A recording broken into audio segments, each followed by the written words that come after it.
আচ্ছা বাবা, তাই এই যে আমরা এসেছি এখন পৃথিবীতে, এর পরেও আমাদের আবার জন্ম হবে? পৃথিবীতে এসছে মানে বুঝলাম না। এই পৃথিবীতে আমরা জন্ম নিয়েছি। হ্যাঁ, এইটা তো পৃথিবী আমরা বলছি, হুম আমরা নাম দিয়েছি, এটার নাম পৃথিবী আমরা বলছি, হুম কিন্তু আমরা এসেছি কোথায়? আমরা এই ধরাধামে এসেছি। হ্যাঁ, তাহলে ধরাধামে এসেছি তো, হ্যাঁ, তাহলে আমাদের জন্ম হয়েছে, কিন্তু হুম আমাদের কিন্তু জন্ম হয়েছে, হুম কিন্তু আমাদের কি জন্ম হয়েছে? না, হ্যাঁ, না জন্ম হয়েছে বলতে? আমাদের কি জন্ম হয়েছে? না, আমাদের জন্ম হয়নি। বলছে আমাদের কি জন্ম হয়েছে? হ্যাঁ, জন্ম হয়েছে আমাদের, নর্মাল যেমন আমাদের। এইটা এবার আমরা বলছি আমাদের জন্ম হয়েছে, কি বলছি বুঝে গেল? হুম হ্যাঁ, তাহলে আমাদের জন্ম হয়েছে আমরা এটা মনে করছি, হুম হুম কিন্তু আমাদের এটা জন্ম নয়, এটা কেবলমাত্র নড়াচড়া করে বেঁচে থাকা। এই দেহের ভিতরে গুরুরূপী একটা বীজ আছে, হুম জ্ঞানের প্রকাশ।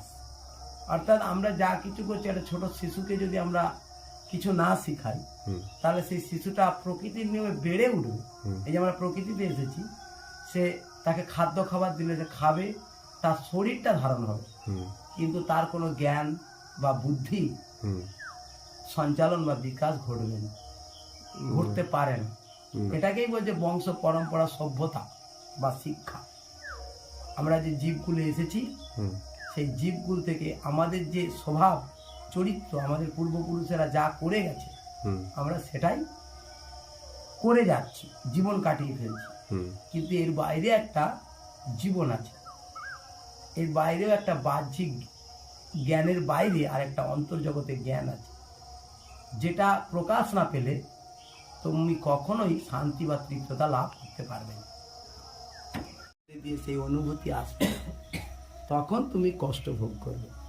দেহের যে কি যন্ত্রণা, হুম সেইগুলো এক এক করে খসে খসে পড়বে, যেমন ঘরের মতন খসে খসে পড়ে। সে লাস্ট বেলা। হ্যাঁ, অন্তিম সময় তখন আমাকেই তো মনে পড়বে, অর্থাৎ ভগবানকে, যিনি স্বয়ং ভগবান পরমাত্মা। আমরা পরমাত্মা বলছি, আমার আত্মার ভেতরে যে যন্ত্রণা, আমাকেই মনে পড়বে, শুধু তখন আমাকেই খুঁজবে।